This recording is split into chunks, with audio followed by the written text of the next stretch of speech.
Traumatisme. Dissociation. Dissociation.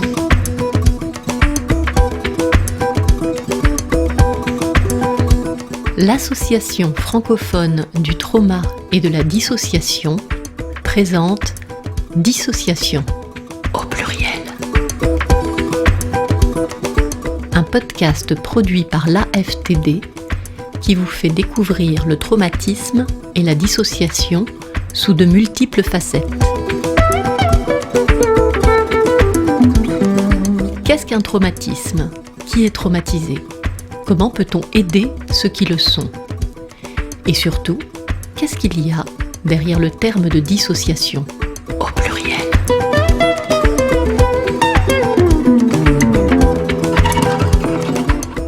Docteur Isabelle Roy, bonjour. Vous êtes psychiatre à Paris. Vous vous êtes intéressée au trauma depuis plus de 20 ans, sous différents angles, aux urgences par exemple, y compris en préhospitalier, au sein des CUMP aussi, ces fameuses cellules d'urgence médico-psychologique. Rappelons que les CUMP interviennent lors d'événements majeurs, sur le terrain, en post-immédiat, c'est-à-dire dans les 24 heures. Autant dire que vous étiez une habituée des interventions de dernière minute, ou plutôt, si j'ose dire, une habituée des interventions de première minute. Ensuite, après 2010, vous vous êtes orientée vers le traitement des comorbidités et des troubles post-traumatiques chroniques. Votre intérêt vous a amené à rejoindre l'AFTD, dont vous faites aujourd'hui partie du comité. Par ailleurs, vous vous êtes formée à la MBCT et à l'EMDR. Et pour clore ce tableau élogieux, je dirais que dans la révision du chapitre clinique psychiatrique de l'Encyclopædia Universalis, vous vous êtes vu confier le chapitre Stress aigu et troubles psychotraumatiques. Bienvenue, Isabelle Roy, et merci d'être là. Merci Sophie pour votre invitation à venir évoquer ce sujet passionnant. Pour commencer, concernant la dissociation péritraumatique, parlons un tout petit peu d'histoire, car il est probable que ce phénomène existe dans l'humanité depuis bien longtemps. C'est au siècle dernier que les psychiatres militaires ont fait vraiment avancer cette clinique, avec d'intéressantes descriptions. C'est le fameux vent du boulet qu'on proposait, tenez-vous bien, dans le Larousse médical de guerre de 1917, de soigner avec du repos et de minimes doses de strychnine. Les choses ont bien évolué évidemment, mais nous avions déjà des descriptions depuis l'Antiquité. La plus célèbre est celle de l'historien Hérodote, 450 avant Jésus-Christ, qui rapporte un cas de cécité survenu après effroi en pleine bataille de Marathon. Je le cite. « Dans cette bataille de Marathon, les barbares perdirent 6400 hommes, les Athéniens 192. Voilà le total des pertes subies dans les deux camps. Un fait curieux s'y produisit. Un Athénien, Épizélos, fils de Kouphagoras, perdit soudain la vue tandis qu'il luttait en homme de cœur au milieu de la mêlée, et ce, sans avoir reçu le moindre coup, ni de près ni de loin. On peut en lire davantage, et d'autres anecdotes historiques, dans le chapitre consacré à l'histoire du livre « 16 leçons sur le trauma » de Louis Croc, médecin général, qui nous a quittés en 2022. Enfin, rendons grâce au grand Pierre Janet pour avoir conceptualisé l'idée de dissociation et de synthèse. Il a contribué à poser les premières pierres de l'idée de dissociation d'origine traumatique. Vous lui consacrez tout un épisode à paraître très prochainement. Oui, c'est vrai. Éric Binet interviewe Isabelle Saillot, spécialiste de Pierre Janet, dans un épisode à venir très prochainement. Mais revenons à la dissociation péritraumatique. Alors, pour être précise, j'aimerais vraiment prendre le temps de la définition de ce trouble. La dissociation péritraumatique. De quoi s'agit-il ? Concrètement, ça se passe comment ? Je vous propose de commencer à partir de deux sortes de dictionnaires qui sont largement utilisés par les professionnels du champ de la santé psychique. Il y a d'un côté le DSM, le manuel statistique et diagnostique des troubles mentaux, produit par l'APA, l'Association psychiatrique américaine, et la CIM, la Classification internationale des maladies, portée par l'OMS. Dans le DSM-5, donc la dernière version du DSM, nous avons un paragraphe très intéressant dans la catégorie autres troubles dissociatifs spécifiés. Je veux parler des réactions dissociatives aiguës à des événements stressants. Je lis. Cette catégorie s'adresse à des situations aiguës et transitoires qui durent typiquement moins d'un mois et parfois seulement quelques heures ou quelques jours. Ces situations sont caractérisées par une restriction du champ de conscience, de la dépersonnalisation, de la déréalisation, des perturbations des perceptions, des micro-amnésies, une stupeur transitoire et ou des altérations du fonctionnement sensorimoteur. Evelyne Joss nous dit « Changement significatif, le DSM-5 n'exige plus que l'individu ait manifesté une peur intense, un sentiment d'impuissance ou d'horreur face à l'événement. Les études épidémiologiques ont démontré que l'absence de telles émotions diminue légèrement le risque de troubles ultérieurs et que leur présence s'avère peu prédictive comparée à d'autres réactions telles que la colère ou la honte. » Du côté de la CIM 11, c'est-à-dire la 11e version de la CIM, la réaction aiguë de stress a migré, si je puis dire, dans une nouvelle catégorie, celle dédiée aux problèmes associés à des événements nuisibles ou traumatisants. Elle précise davantage la dénomination trouble transitoire, qui existait auparavant dans la CIM 10, pour qualifier cette réaction en indiquant que les symptômes peuvent relever du registre émotionnel, somatique, cognitif ou comportemental, et souligne que ceux-ci sont à considérer comme une réponse normale au regard des événements vécus. C'est rassurant, ça, réponse normale au regard des événements vécus. Juste un petit aparté, pour les experts, ces classifications internationales qui permettent d'avoir un langage commun dénominant des manifestations cliniques, cela facilite le suivi des troubles mentaux, les études épidémiologiques, l'évaluation et la gestion du système de santé et par conséquent la prise de décision en matière de santé publique. C'est la raison pour laquelle ces dictionnaires sont autant utilisés et nécessaires, mais ce ne sont pas des manuels cliniques pour autant. Je reviens au sujet, la dissociation péritraumatique. Le point essentiel, on vient de le voir ensemble, il s'agit d'une réaction mentale par définition brève, adaptative, qui se produit au moment du traumatisme ou juste après. La dissociation péritraumatique, on pourrait, si on voulait simplifier à l'extrême, appeler ça l'effet disjoncteur. C'est-à-dire que pour ne pas littéralement griller sous l'effet du stress indicible, le cerveau disjoncterait, déconnecterait de l'unité centrale, si je puis dire. L'esprit, qui est habituellement harmonieusement organisé entre pensée, émotion, sensation, et dont les comportements découlent, se désagrège complètement, temporairement. C'est-à-dire que la dissociation permet au sujet de se couper, au moins en partie et un bref moment, de la réalité de ce qu'il est en train de vivre, car le stress produit par l'événement est si terrible qu'il en devient insupportable.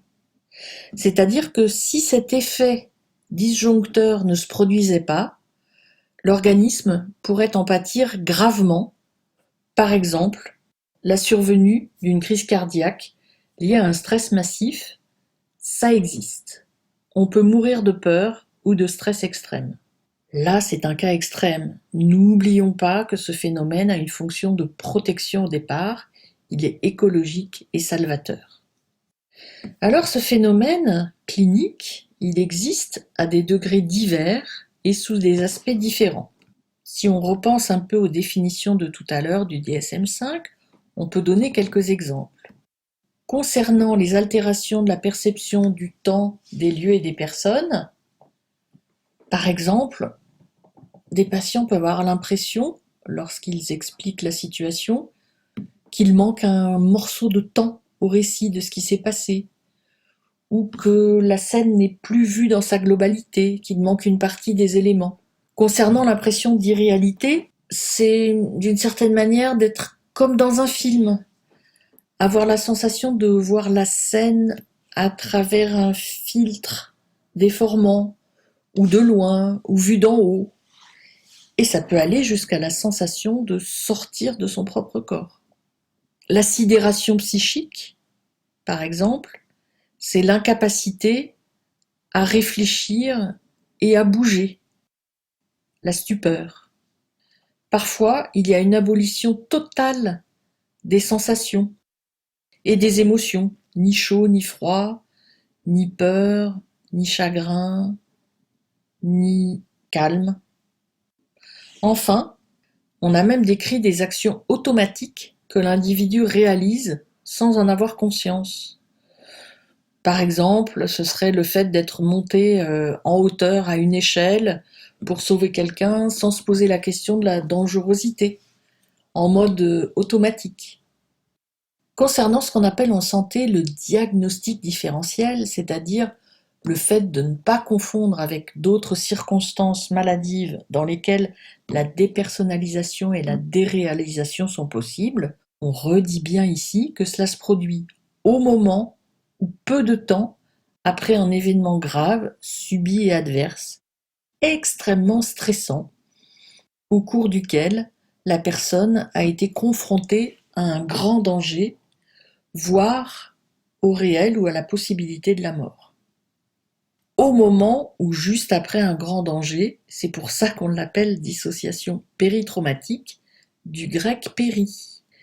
Et Marianne Kédia dit même: ces manifestations rendraient compte de la difficulté psychique au moment de l'événement traumatisant à synthétiser les différents paramètres de l'environnement, les perceptions du temps, de l'espace et de ses propres sensations corporelles seraient alors considérablement altérées.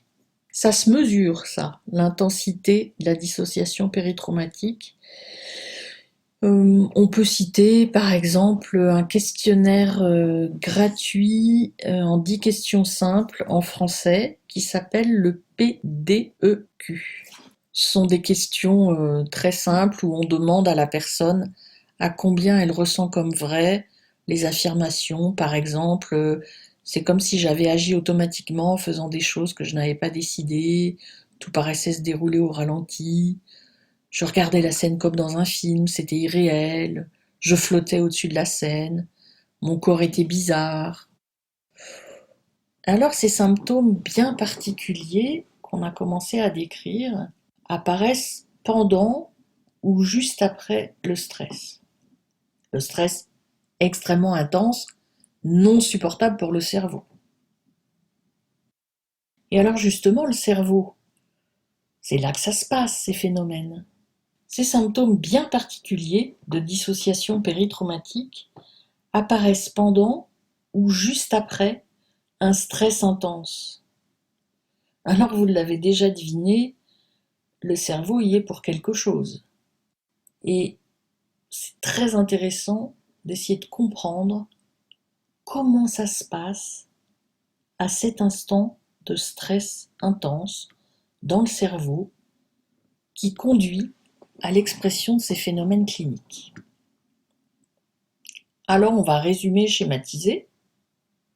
En cas de peur, se produisent différents phénomènes qui relient le cerveau et le corps par le biais des neurotransmetteurs, des catécholamines et des hormones. Ce sont des molécules qui passent dans tout le corps et qui agissent comme des messagers à certains endroits ou qui déclenchent des réactions pour faire fonctionner le corps. On pourrait citer 3 phénomènes principaux. Premièrement, la cascade hormonale du stress, ça c'est très bien connu. Je veux parler des sécrétions d'adrénaline, de noradrénaline et de cortisol par les glandes sous l'effet des ordres venus du cerveau en cas de danger détecté. Ensuite, l'activation du système nerveux autonome sympathique qui entraîne des réactions adaptatives telles que l'augmentation de la fréquence cardiaque, l'augmentation de la fréquence respiratoire et l'horripilation au sens propre du terme, c'est-à-dire les poils qui se hérissent. Et enfin, le blocage, la disjonction des voies de circulation des informations. C'est-à-dire qu'en cas de stress intense, le relais, les voies de passage des informations d'une aire cérébrale à l'autre et leur traitement par l'unité centrale à l'intérieur du cerveau, si je puis dire, est court-circuité. Une peur trop intense fait disjoncter le système, les infos ne passent plus et ne sont plus intégrées, synthétisées. Ceci pour dire que ces symptômes qui peuvent paraître bizarres et cet état réellement étonnant sont sous-tendus par le cerveau et explicables scientifiquement. Ce ne sont pas du tout des phénomènes paranormaux.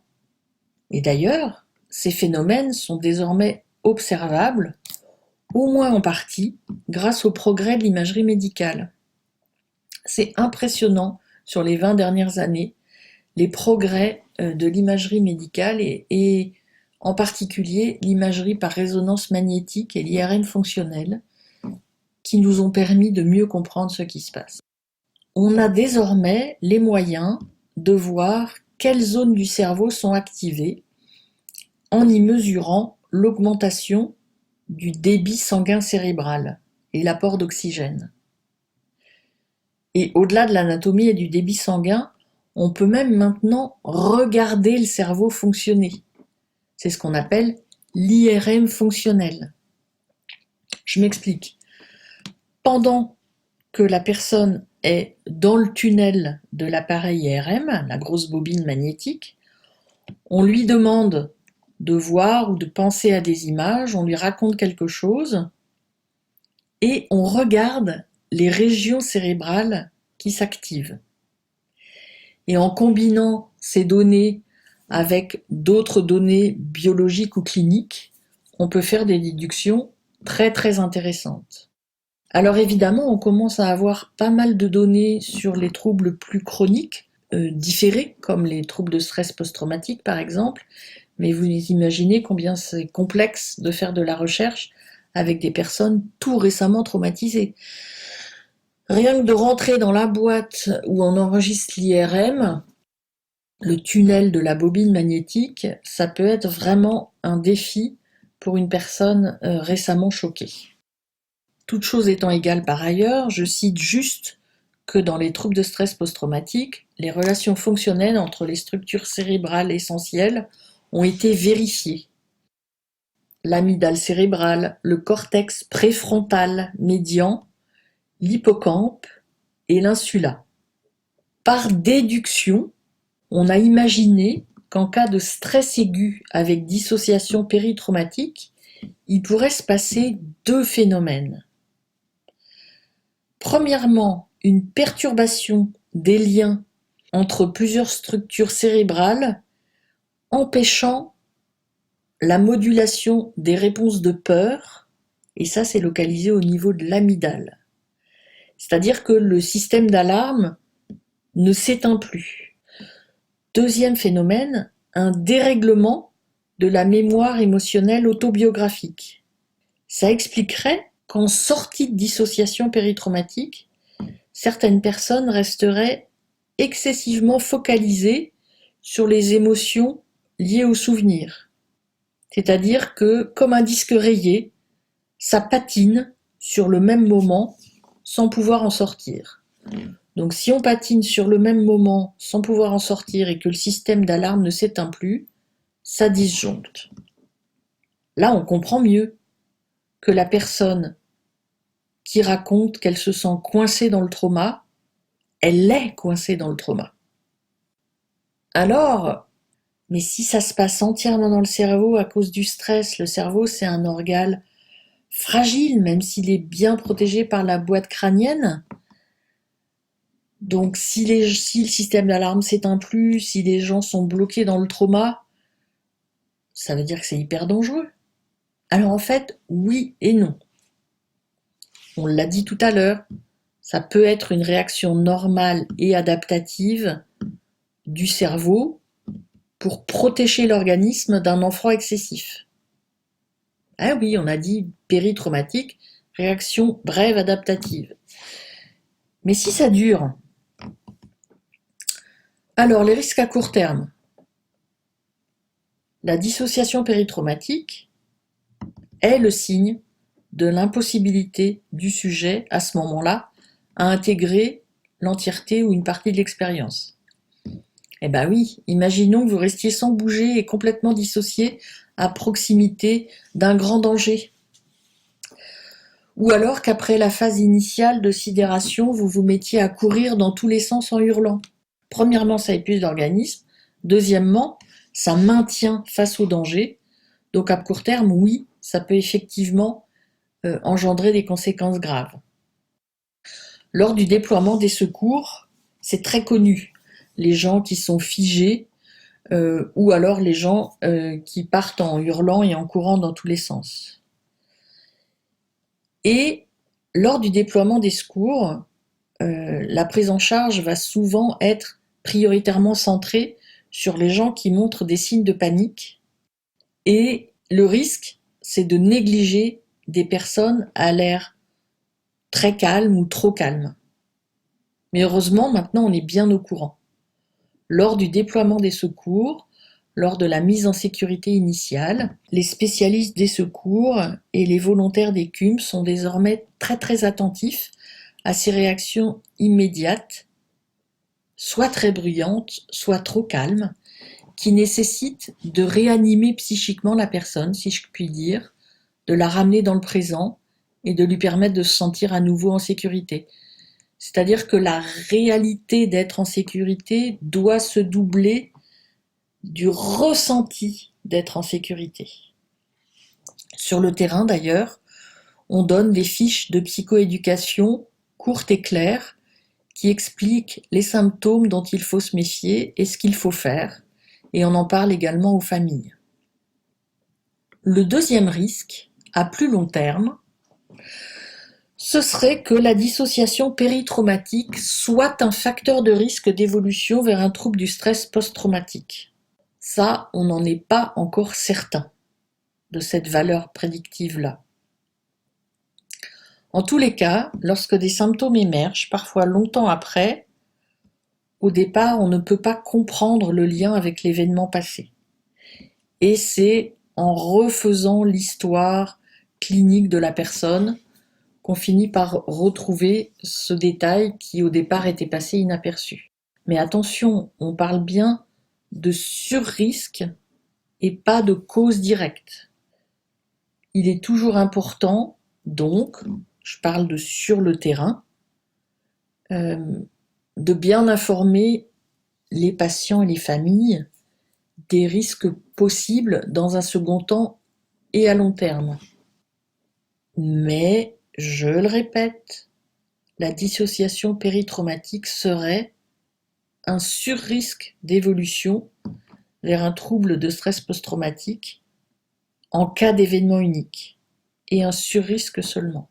En tous les cas, rassurez-vous, la dissociation péritraumatique ne peut pas être annonciatrice de dissociation structurelle, ces fameux TDI dont beaucoup de gens parlent ces temps-ci. Concernant la dissociation structurelle, c'est très différent. Le lien avec un attachement désorganisé a été montré de façon plus évidente que le fait d'être en état de dissociation péritraumatique lors d'un événement ultra stressant. Donc, pas les mêmes types de dissociation et pas les mêmes types de gravité. Alors, maintenant on pourrait poser la question de comment faire face à la dissociation péritraumatique. Comment la gérer? Comment apaiser la personne? Comment soigner? À une époque, puisqu'on disait que c'était des troubles transitoires, faisant partie de la réaction immédiate et post-immédiate de stress dépassé, si je puis dire, on mettait les personnes en sécurité et en quelque sorte on attendait que ça passe. Ça reste vrai, hein, il faut que les impliqués soient à l'abri, hydratés, nourris, en sécurité bien sûr, et si possible avec des proches de confiance auxquels les différents symptômes seront expliqués, ainsi que les recours aux services sanitaires et psychologiques. Et les thérapeutes centrés trauma n'étant pas disponibles partout en urgence, il est indispensable de parler d'abord de l'énorme travail sanitaire et humanitaire possible et efficace avec l'apprentissage de techniques de stabilisation et de réduction du stress. Il y a des formations permettant d'initier à la prise en charge rapide et efficace des personnes en état de choc afin que ces victimes puissent être rapidement allégées d'une partie de leur stress. Ceci pour leur permettre de sortir plus vite de la dissociation péritraumatique et éviter, autant que faire se peut, d'éventuelles complications. Mais clairement, tout le monde n'en aura pas besoin. Un bon nombre de personnes exposées à un choc, un stress intense, va se réguler en quelques semaines, juste en reprenant le cours de sa vie avec régularité, en faisant du sport, en étant avec ses amis, avec ses proches. En cas de stress aigu, c'est-à-dire par définition l'état qui suit possiblement immédiatement l'état de dissociation péritraumatique et qui précède éventuellement le trouble de stress post-traumatique, le MDR est une bonne thérapie. Et aussi les techniques cognitivo-comportementalistes, les fameuses TCC, ont également fait leurs preuves. L'exposition in vivo et en imagination semblant particulièrement indiquée dans le traitement de l'état de stress aigu, qui est un moment éminemment dissociatif. La recherche sur la prise en charge psychothérapique des symptômes dissociatifs continue de mobiliser énormément les cliniciens. Et il est certain que dans les années à venir, nous aurons encore de meilleurs outils de dépistage des personnes à risque d'évolution défavorable et que de plus en plus de professionnels de santé seront formés à ces soins. Et ça donne de l'espoir dans le monde dans lequel on vit. Tout ceci pour éclairer l'indispensable de connaître la dissociation péritraumatique pour une meilleure prise en compte et prise en charge des personnes le vivant ou l'ayant vécu. Merci Isabelle Roy pour cet exposé très clair et passionnant sur la dissociation péritraumatique. Pour terminer, quels seraient les ouvrages que vous nous recommanderiez pour approfondir le sujet ? J'aurais envie de conseiller quelques lectures. Pour le grand public, une bande dessinée que je trouve formidable et qui s'intitule « Le trauma, quelle chose étrange » de Steve Haynes et Sophie Standing aux éditions Ça et Là. Pour les spécialistes, je recommande d'avoir dans sa bibliothèque Dissociation et mémoire traumatique de Marianne Kedia, Johan van der Linden, Gérard Lopez, Isabelle Saillot et Daniel Brown, chez Duno, dernière édition 2019. Et pour ceux qui voudraient être très très pointus sur la question, je vous invite à aller regarder du côté des publications de recherche du docteur Marion Trousselard à l'Institut de recherche biomédicale des armées. Merci et à bientôt. Le podcast Dissociation Au pluriel. est produit par l'AFTD et édité par Sophie Lecliec-Aubin pour contribuer à diffuser l'idée de dissociation liée au psychotrauma.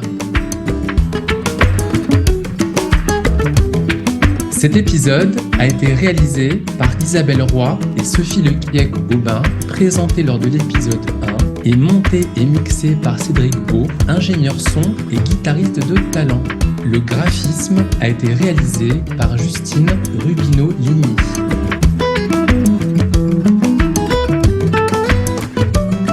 Ce podcast est en accès libre, à écouter et faire circuler sans modération. Si vous souhaitez soutenir la FTD, adhérez, parlez de nous, contactez-nous, rejoignez-nous. Le meilleur remède à la dissociation, c'est cette fameuse intégration.